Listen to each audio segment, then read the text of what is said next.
Okay, welcome Alex Agut and Brandon Cryderman to the Bitcoin SV Train channel. It's finally good to have you on here, Alex. Hello.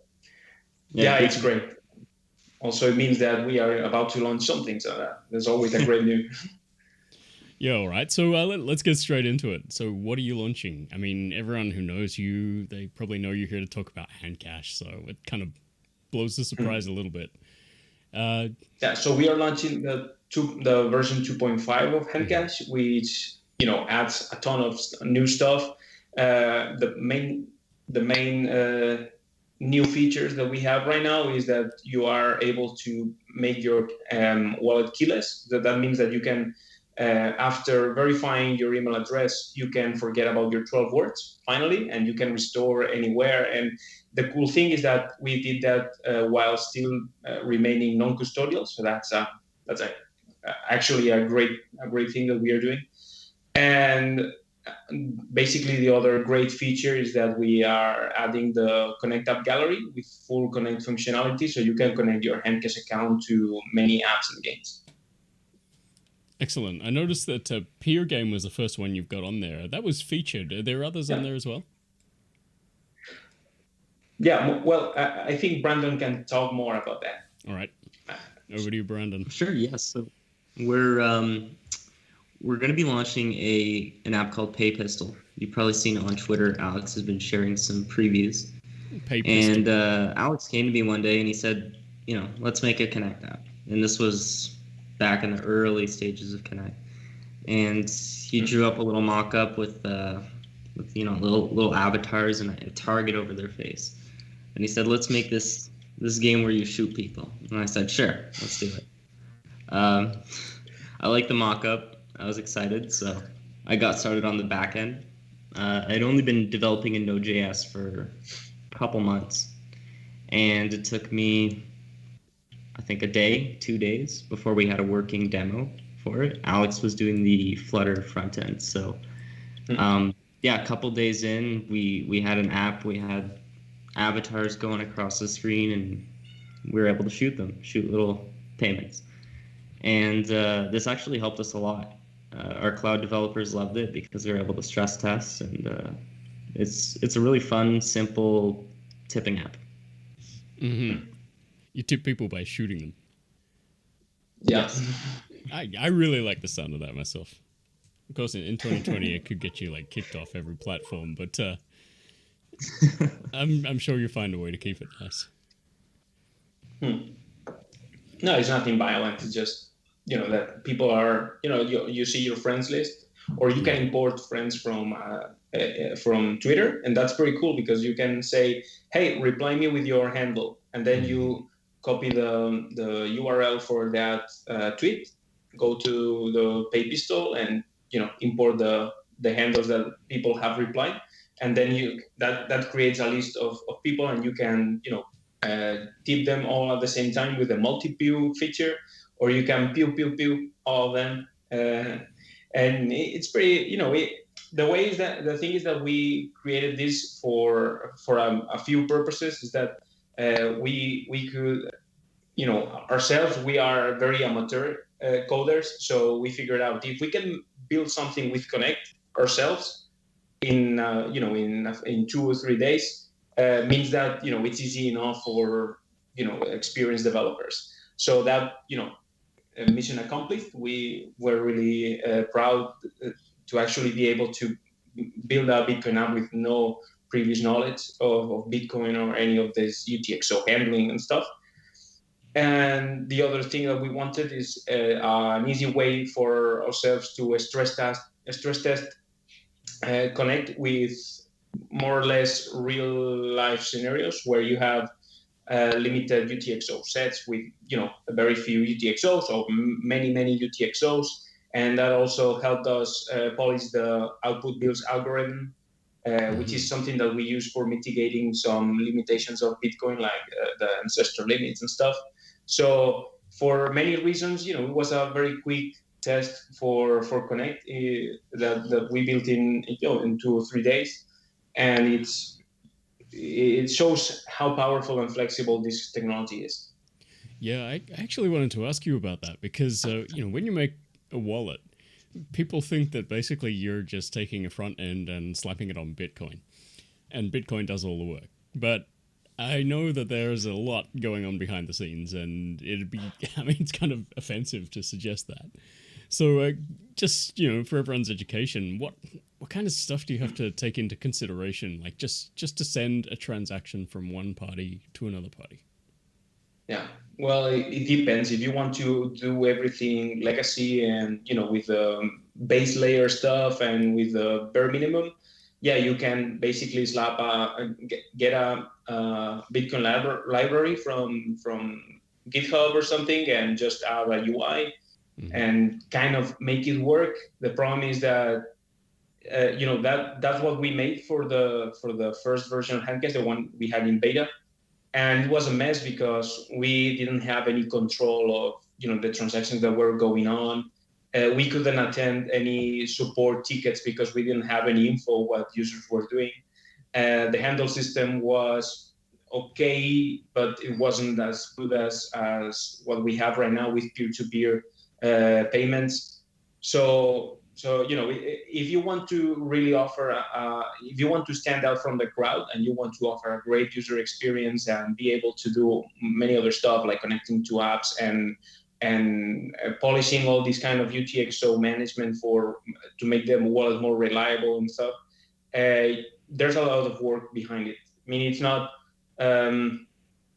If you are making very, very few transactions and only two legacy addresses, you can kind of get what you said, a legacy Bitcoin library on GitHub and get started. But if you really want to stand out from the crowd and do something nice, it takes a lot of work. Yeah, I think anyone making a Bitcoin wallet and especially a BSV Bitcoin wallet, it's kind of in my opinion, kind of an unenviable task because for starters, it's very high profile, within the user community, but it's you're giving it away for free, so people aren't going to pay you for the product. You got to find some other income stream, and also like just I don't know, I would find it very nerve-wracking to have everyone keeping their money on something that I built. Yeah, that's tougher than it seems. Oh, it seems tougher tough. Than it seems. Yeah, it seems extremely tough to me. I've heard you talking in other interviews about just doing the support queries and even experienced users losing their passphrases and keys and things like that. Brandon can talk more about that. I think he has more experience on that. Yeah, I work with Nicole a little bit on support, and there's been a number of times, quite a few number of times, where people come to us and they say, "Look, we lost our 12 seeds. What can we do?" Some people are confused; they don't understand why their account can't be recovered. So, on top of needing Keyless for Connect to work the way it does, it was very important that we solve that issue as well. Which other issues did you are very frequent in support that you think that people in Bitcoin ecospace might not be, aware that they are real issues and that legacy things are? Yeah, I would say a big thing would be legacy. There's so many times where people will they'll send money to a Bitcoin address, like a BTC address, and there's nothing we can do, unfortunately. And, it sucks to tell people, look, there's nothing we can do. The money's not in the wallet anymore. But that's just the drawback of legacy. So we've really been making an effort to move to peer-to-peer payments, use the handle system, the PayMail system. And, so far, when we do have people using that, it works really well. Yeah. Yeah, I've very rarely used one of those, 32-character Bitcoin addresses since the whole BSV thing started. Yeah. I know it still exists, but I just almost never use it now. Yeah, people only use it for exchanges, but right now the cool thing is that if you see the peer-to-peer implementation, we started with Money Button like a year ago or something. It has gained some traction lately, and You see the Simply Cash already uses it. Relay recently added peer-to-peer payments too. Electrum Cash, I think, Electrum SV. Electrum, is it Electrum or Electron or whatever? Electrum, okay. Electrum SV, and this other company, Simply Cash. I don't know if I already said it. Anyway, but there are a few companies that are already implementing peer-to-peer payments, and that's cool because at some point we are going to just get rid of legacy payments as a whole. And the only thing is that the only reason we are keeping them is because of the need of exchanges at this point, because we don't have an easy way to top up or withdraw from HandCash, but it's something that we are going to change in the coming months. We're already actively working on that to have a very cool in-app experience to top up from very, very small amounts with kind of the payment methods that people already use. And it's going to be very convenient, very cool. And once we have that working in most regions, we are going to drop the legacy support entirely. That's actually something comes up in support a lot. Is people come to us and say, "How do I get money into your app? How do I take money out of your app?" And we don't even have apps yet. And just imagine when we do have apps in our app gallery. I mean, that question is going to be coming a lot. And I think that's really the biggest problem we have to solve is the $5 top-up problem. And I think we're well on our way to getting there. So. Yeah, it's going to be, it's going to depend on regions, because in some regions it's going to, for example, we are going to start in Europe. That's something that, in 2-3 months, maybe we already have the first iteration of this running on HandCash, and it looks pretty cool. It works great, and it's instant, and it's painless, and it's great. And you have to leave the app at any point. So that's very cool. And then it's a matter of, expanding to other regions, the same system. And we are very positive that by summer or so, we should have most of regions covered with this. Excellent. So why is it a 2.5 release and not a 3? Well, it's because we have what we have in mind about the 3.0 version would be a very radical change from the current HandCash. And 2.5, although it's a pretty huge change from what we already had in HandCash for the last years, it's still not, it doesn't have some of the features that we are going to have in 3.0. And also, that way we can have this 2.5 version and the web wallet, and we are going to be evolving them at the same time. And once we have feature parity in both, and we have 2 or 3 new features that we want to add yet, that's what we are going to call 3.0. So we want to make it, although that from 2.0 to 2.5 is a pretty big change. I think you've been already playing in the app, and right?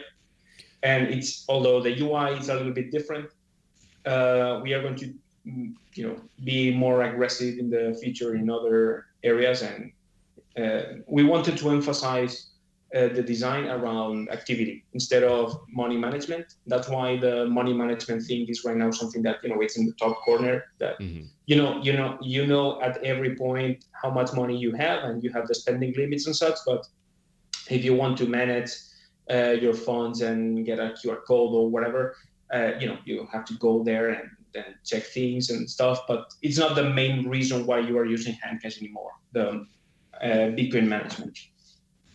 Right, yeah. I mean, in the future, what percentage of payments do you think are going to be done just from wallet to wallet, and how many are going to be used for other online services? Say logging into Twitch or Streamanity or something like that. We don't know yet, but maybe Connect can account for easily 90% of our transactions. Yeah, I had a feeling. Easily. I would say at least that for sure. Mm-hmm. When is HandCash for the web going to be released? Probably next week. I would say about 2 weeks. I don't want to, my time. I always say 1 week, and it turns out to be 2 weeks. I would say, conservatively about 2 weeks. It's been, in fact, it was ready before the mobile wallet. We started working on the mobile wallet later. Mm-hmm. So we now have to polish a few things and check that, run it through the test cycle, and with it, maybe add a few more features before launching it. But it should take about a couple of weeks, yeah. But the cool thing is that you can log in with the same credentials you use with HandCash, which is going to be only the phone number and your email address.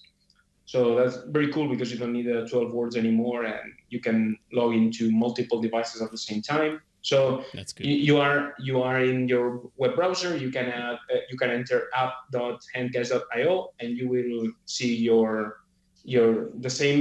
the same account that you have logged into your mobile phone. You can see it in your browser, and also it's much easier to swap between user accounts. You can have up to 5 per phone number.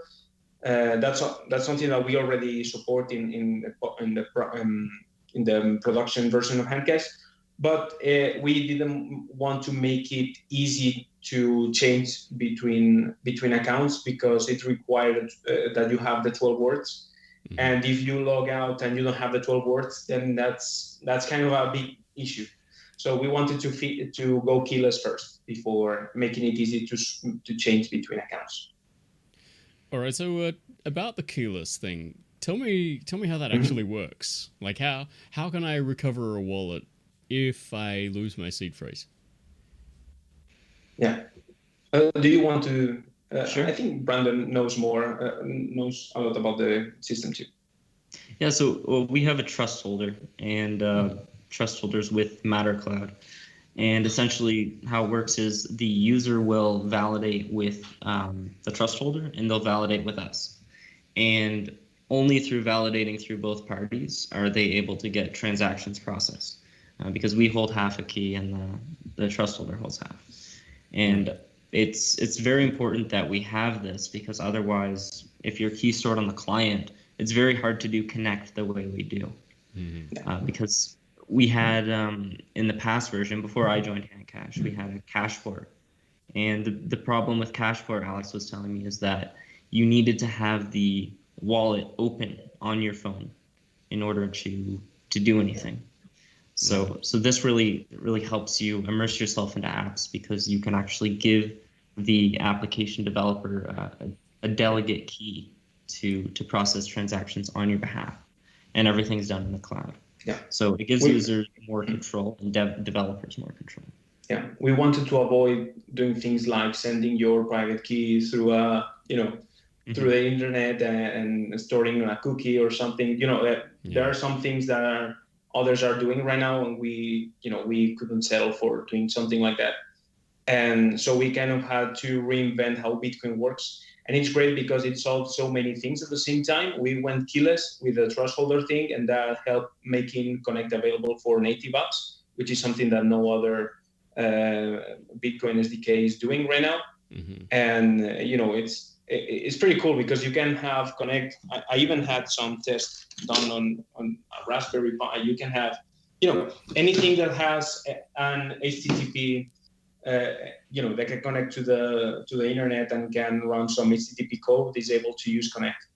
And other things is that you don't have to be actively signing on a browser or on an app.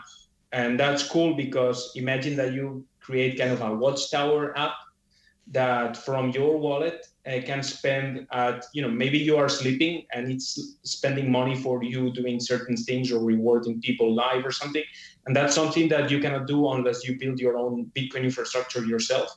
Mm-hmm. So, you cannot build this kind of thing with other SDKs that are out there, because they rely on you being on the web browser or on your app and actively press a button to trigger a payment.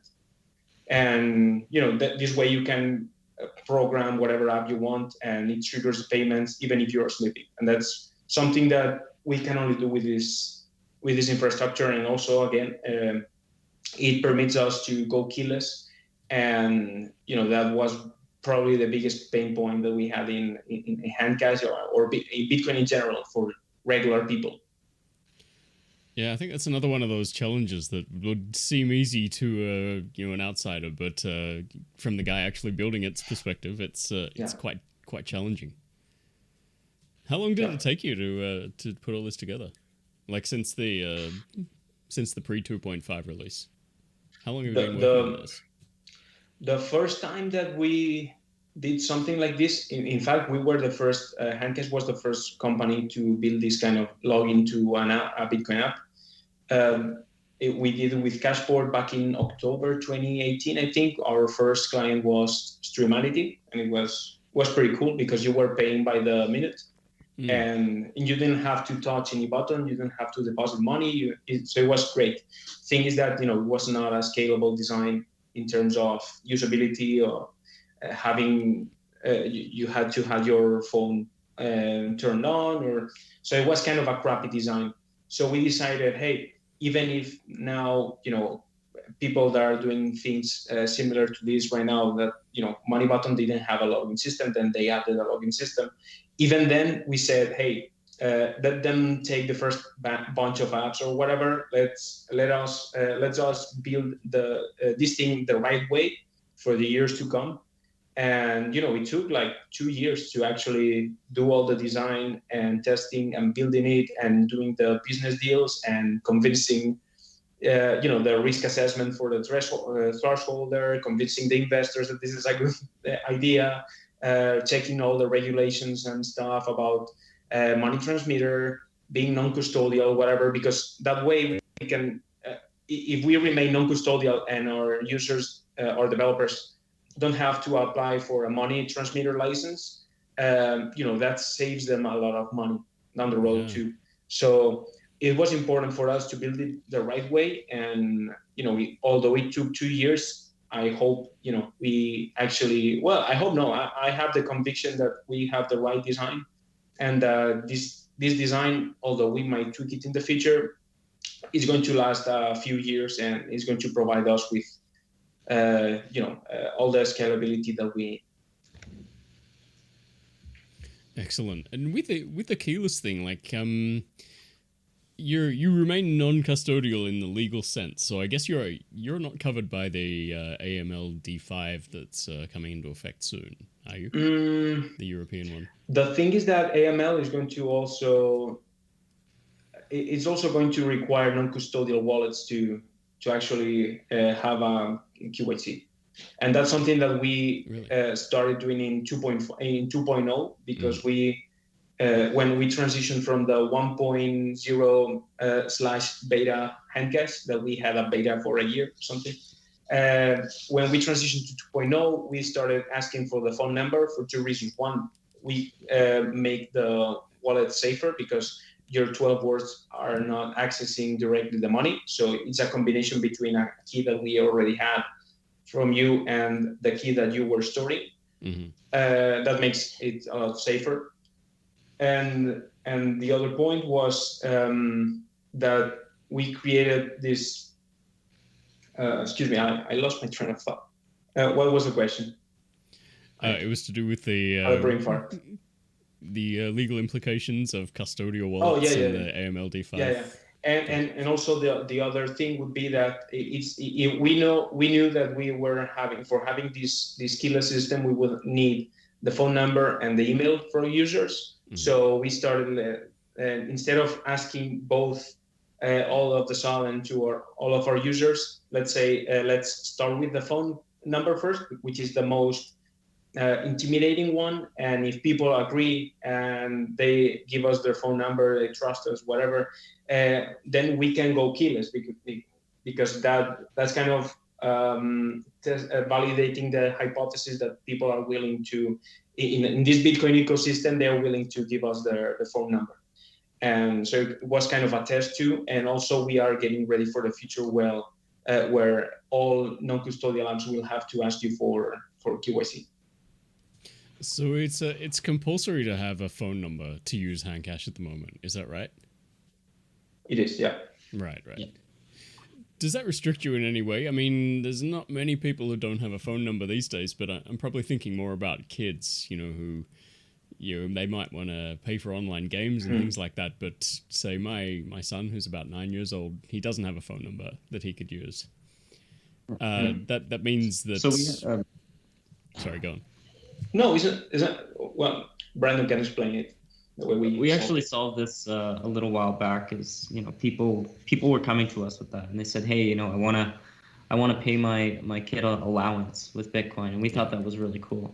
So we came up with a multi-account. So essentially, you can use a phone number and you can register up to 5 handles with a single phone number. That's right. And yes. and that still holds with the new version of HandCash. Yeah. I must try that out. Yeah, I remember Alex was saying something about that a long time ago when I asked the same question, and I still have not managed to try it out. Then again, I gave my son about $10 in BTC a few years ago, and he's I don't think he's ever even looked at it. So we got time to work on it yet. Oh boy. So how would you rate HandCash in competition with the other BSV wallets? I'm thinking not only Simply Cash, but probably Money Button, Relay X would be the 2 other most prominent ones. HandCash, I think, is the most visible one. Just I don't know, just because of the interface and design. I think it was the easiest one to use. It was novel. It didn't look like every other Bitcoin wallet when it first came out. As a result, it became very popular. How do you think it stacks up against the others? Do you personally feel it's the best, or do you? We actually we don't think we are, or at least we don't feel or think in those terms. I mean, we are not actively competing with them or whatever. We don't. Yeah, we kind of know what the things that they are doing, whatever, but.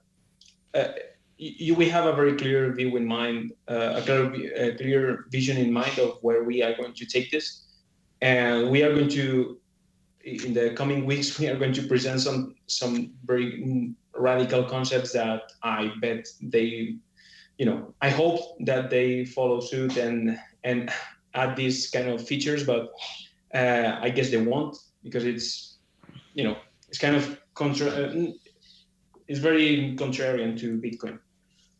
And Really? the thing is that we don't think in those terms. We know the kind of product that we want to build, and it's a money app that can, that can connect to every app and game that you are using in your daily life. And we are not thinking about Bitcoin or whatever. Our goal is not to implement as many Bitcoin features as we can, or as that they exist. Is not one of our goals, and some people have this kind of goal, and we are not going to use this for, HandCash is not going to become a token platform with thousands of millions of ICO tokens or stuff like others are trying to do. We have a very different view on this, so we are not kind of competing, and in a few weeks or maybe a couple of months, we are not even going to mention the word Bitcoin at all, ever. One thing I'll note is that Connect and HandCash as a whole isn't tailored towards the Bitcoin or crypto demographic. The Connect SDK is actually meant for any developer, not just Bitcoin developers, and I think that's the key distinction there is that there are very few Bitcoin developers, there are very few crypto developers out there, but there are lots and lots of developers. Yeah. And so we're actually the first product we think that actually markets to the ordinary developer, and in a way that they don't really need to care about Bitcoin. And for us, Bitcoin is just a tool. We're not building this for Bitcoin. We're just using Bitcoin to help us build the app we want to build. What's that? Yeah, well, I mean, Craig Wright himself has said repeatedly that he wants to see Bitcoin just become the plumbing, behind the walls, just doing the work, and nobody notices it. So, there are some problems with Bitcoin that are not of a technical nature, and those are the biggest ones. It's not Such the as? technical side. The technical side from Bitcoin is not. It's not the issue. It works. It already works. The problem is the market acceptance, PR, all the bad press, crypto, the coin market cap, the ICOs, all that stuff. So you have, at least we see that the only way to move forward with Bitcoin is actually move away from Bitcoin. It's kind of contradictory, at least publicly. We are going to use it as a plumbing, but it is not going to look or feel or behave like any other Bitcoin app, not even relay extra money. But it's not about just connecting apps. It's about the whole experience, and it's something that we want to take care of in all regards of the app experience. Yeah, I totally agree. And, after covering the Bitcoin news for about, 7 or 8 years now, I think it's become extremely stale. Not in BSV where there's like lots of new directions going on there, but just general what they call crypto news or blockchain news. It's when I read those sites, it cannot go in the current way that they are trying to push, to keep pushing. It hasn't worked. It doesn't work, and it won't work because my mother or my friends. No, I'm not saying my friend, my mother. Okay, I'm saying my 30-year-old friends who they use Instagram, they use all these kind of apps. They're not interested in ICO speculation or collectible tokens that they can resell or something. It's we are building things for the regular man, and we don't think that. Also, this is something that a very bad conception that I want to say is that people think that for making things easier, you have to design for grandma. Mm-hmm. And the way we see it in HandCash is that we are not designing things for grandma. We are designing things for smart people, but they are just very busy. Yeah. So we don't want to overcomplicate their lives with having to learn about Bitcoin, and this applies to developers too. It's not just about users. We don't want developers to learn, what's an up return and what's all this kind of stuff. If it's an attachment, call it an attachment. You don't have to bother them with up return, sig hash, whatever. That's their job. That's their job. Mm-hmm. Yeah, I look forward to the day when we can just stop talking about all of that stuff. I hope so. I mean, we'll still have to talk about it, but other people stop talking about it. Yeah. I'm getting pretty tired of people saying to me all the time, like, so what do we need to do to get people using Bitcoin? And I always say nothing. Like, I just don't care whether people use it or not. Like, I don't care whether people know they're using it or not. Exactly. The days when like people have to buy Bitcoin, put it in a wallet, send it to someone else, that's gone, I think. Yeah. No, definitely. Yeah. I agree. Also, kind of ties up with everything we've been discussing. I think most people in crypto, they think that crypto is something like contrarian to banks and the current infrastructure, and it has to be a kind of a different animal by itself. Yeah. And you have to educate people. We see more HandCash like an extension of your bank, or an extension of the apps that you are already using. Mm-hmm. And maybe HandCash is just an opt-in feature for monetizing in different places with nano payments. I don't know. We are working towards a future where I think nano payments are going to be something very relevant, and we want to make them very easy. And so far, the only tool that we have seen that works is Bitcoin SV. Mm-hmm. And but again, there are some reasons why people, when they hear the words Bitcoin or Bitcoin SV or BSV or whatever, they don't want to do anything with it. They don't want to do anything with it. Yeah, and I can totally understand that. I think if I was a non-Bitcoiner, then I probably wouldn't want to have anything to do with it either at this point, because it's just been around for so long. Like it just should have organically piqued everyone's interest by now. And if it hasn't, then they're not going to, I think. Yeah. Yeah, you just have to make it relevant for people to start using it, but not that, hey, I'm going to use Bitcoin. Is that, oh, I want to support this podcast, and it says that you can, connect your HandCash wallet or whatever, and it pays like 1 cent per minute. Let's open a HandCash account and connect it to many things. And if you see this connect to HandCash in many places, it's only a matter of time that you that it becomes a part of your daily life. Yeah, I mean, you still need to get value on it somehow, because I've tried to get outsiders onto Streamanity in it, and that's kind of a challenge, because they do have to have some kind of Bitcoin to get on there in the first place and do anything. And if we could just eliminate that altogether.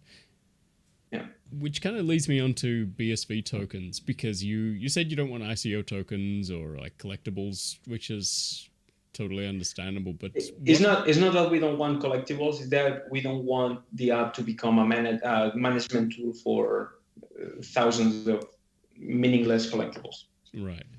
What about that? Doesn't mean that we cannot be in that sector somehow. Yeah, I think I've still got an old Counterparty wallet that's got like about a million meaningless tokens in there. I take it out sometimes just for fun and nostalgia. Yeah. What about the kind of tokens that people in BSV talk about, which are, like contract tokens or, ownership tokens, coupons, that kind of thing? Things that have, other uses. Like they don't really have any value outside of the system that they're on. And then they're not really tradable for, or speculative. I mean, they are tradable. But are you going to support that kind of thing? Well, Brandon maybe can give an insight on this. I'm talking like I would say tickets, things like that. The development behind HandCash is very use case driven. So we see, is there an immediate use case for this?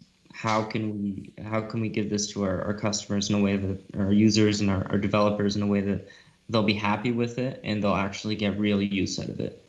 And right now, the biggest use case we see for Bitcoin, SV, and just our app in general is nano payments. Nano payments are a hugely undertapped market. Nobody's really done it before in this way. So we really just want to tackle nano payments first.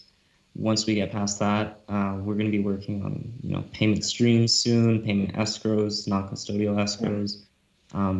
Once we get past the payment stuff, which who knows, could be another year of just different kind of payments in different ways. Maybe we'll start looking at tokenized, swords in a game or something like that. But right now, our focus is on nano payments, because there's a lot of potential there.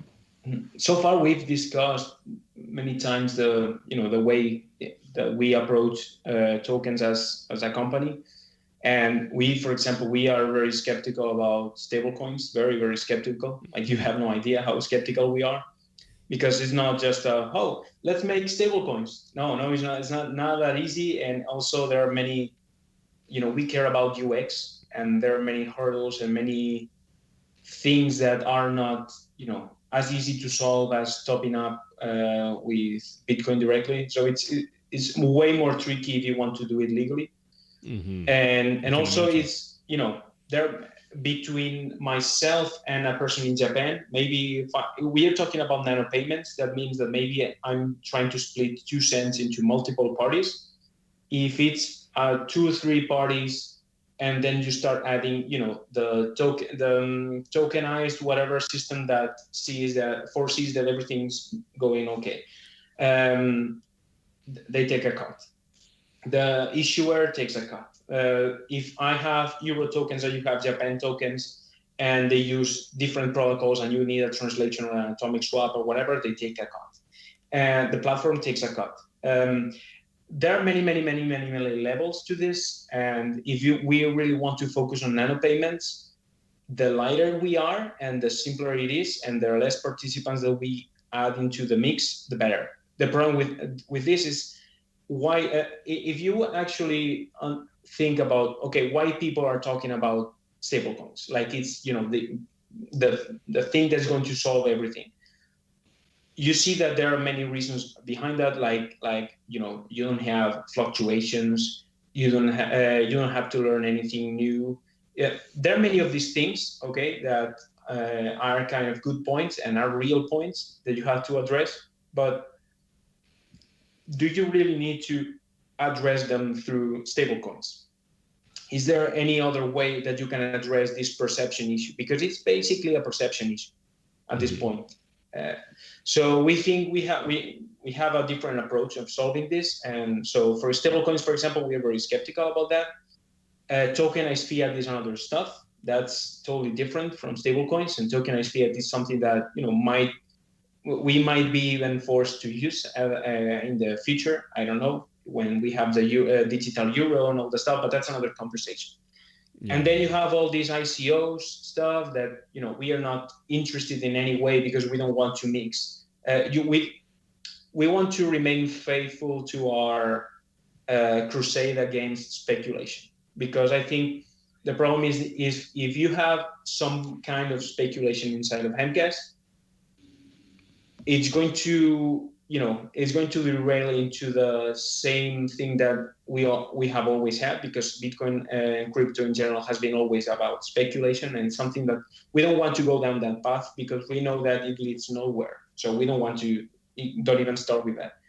And non-fungible tokens and collectibles and stuff, they're interesting, but I think it makes more sense. I think Ethereum wallets have been doing it in the wrong way, in the sense that it's kind of, well, I don't want to enter in that conversation. It's a little bit tricky to enter in that conversation. It's very, very hard to actually argue to that. But the thing is that we are not opposed to that, but we want to focus on nano payments, as Brandon said.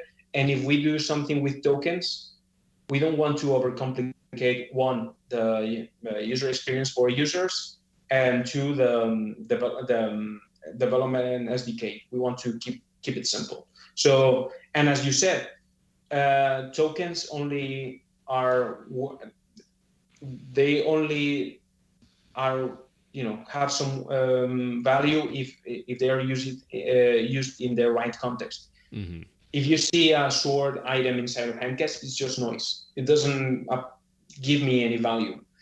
Another thing would be that you were logging into a secondary market with HandCash that deals with that kind of tokens that are tied to your identity, and then they appear there, or they appear in a game where they're compatible. But I think most wallets are trying to, every little item that you have in every app to be listed in a huge collection of assets that you have in your wallet, and that's something that we are not interested in doing. Yeah, I guess there's a lot of pressure, isn't there? Like every time someone comes up with some new idea, they want you to find a way to integrate it somehow, even if it's only got a few users. Yeah. Yeah. Again, well, I don't really envy Rafa, our CTO, is very insists a lot in this, that a very easy way to create a great user experience and to be focused on what your mission is to say no a lot of times. And it's tough, because we really get approached with great ideas almost on a daily basis. And, we have to be focused on who we are, what we stand for, and, we have to be consistent with that. Do you have your mission statement written on a whiteboard on the wall or on a sign or something like that? Not yet. Right. But there are some mantras that we keep repeating, like focus, just a word. But it's very important for our team to remain focused and not trying to disperse our very few resources into many things. Seems like most developers, if you're just a developer, you like to tackle many things and solve many different problems and make everything compatible with everything. But when you are trying to create a business, you want to, not having, Apple only has like 7 or 8 different product lines, and it's Apple, and we don't want to we want to stand for something. When you try to stand for everything, you stand for nothing. Yeah. Yeah, that's exactly true. I think Steve Jobs said something like that when he came back to Apple and he just like eliminated half the products they sold. Yeah. And now, We anyway. do a lot of discussion internally at HandCash, and we've touched pretty much every topic that there has to do with Bitcoin or Can imagine, even outside of that. Yeah, and just we're all very critical, but we're all very open minded too, and it makes for a really engaging work environment.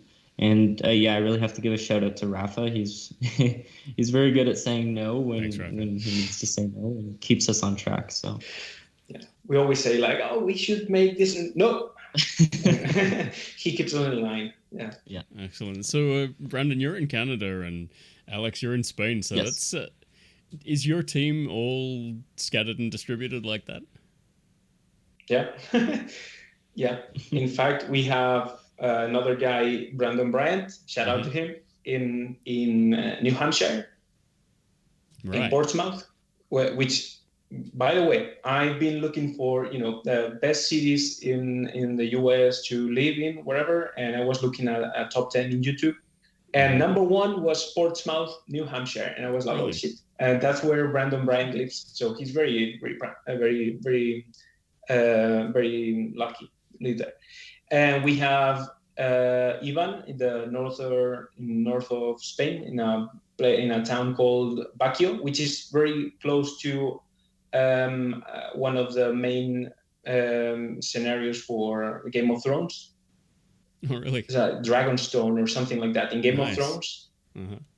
Yeah, so he lives almost next to Dragonstone. And then we have another guy in the south of Spain, in Malaga, Alfredo, who's doing a terrific job with Flutter. We're very happy that he joined the team. He's making our development way, way faster. And we are going to add, some features like filtering contacts and all these kind of little things that we never had. It was never a high priority for us. But having him in on the team, it's just a matter of minutes for him. So it's great. And now we are hiring another guy in this case, he's also in Spain. That he's going to be our CFO. It's called Jaime. And he's a long time friend of HandCash and ourselves. He also attended a couple of CoinGeek conferences, so maybe you got to know him too. And we're very thrilled about him because he's going to lead the Fiat Ramp division, let's say, because it comes to a point where the CTO and the CFO can only do so much. I mean, the CEO and the CTO can only do so much, and it's great to be able to trust in these great young kids to actually do all the work for you. Awesome, yeah. And speaking of which, like all these guys in Spain, didn't you say you were going to leave Spain soon? Yeah, in fact, most of us most of the people in the team from Spain, we are going to leave if everything goes well and there are no surprises or whatever, to the US in the next year. Cool. Good luck with that. It's going to take a few months because of all this coronavirus situation. Yeah. The embassies and stuff are closed down or very limited appointments and such. But it's going to take a while. And meanwhile, we are going to go to Andorra, which is maybe you don't know it, but it's something kind of Liechtenstein. It's a little country in the mountains between Spain and France, and it's a very peaceful place to live and very beautiful. And tax-wise, it's much better than Spain. This is a hell. Yeah, I've heard. Now, I had a fascination with those small countries in Europe for a while, and just researched every one of them. So yeah, I'm pretty familiar with Andorra. Never been there. I'd like to go one day. One day I'm going to do a tour. Oh, very beautiful. Sure, you're invited. Excellent. All right, well, good luck with everything, and I'm going to put the info for where people can find out about HandCash, although I'm figuring people who've made it this far probably already have HandCash or they already know how to get it. I'll put it there anyway. Yeah. But anything else you guys wanted to say before we sign off? I guess download HandCash, check out the app gallery. There are lots of apps coming, so check it And out. if you're Check a out the dev- developer SDK, developer, and and yeah. if you're a developer, where do you have to go, Brandon? Developers go to handcash.dev. Handcash.dev. All right, got that. All right, well, thanks a lot for joining us tonight, guys. Or today, wherever you are. And please do come back again. Thanks for having us, John. Great, John. Thanks for having us. Bye. Thanks a lot. Cheers.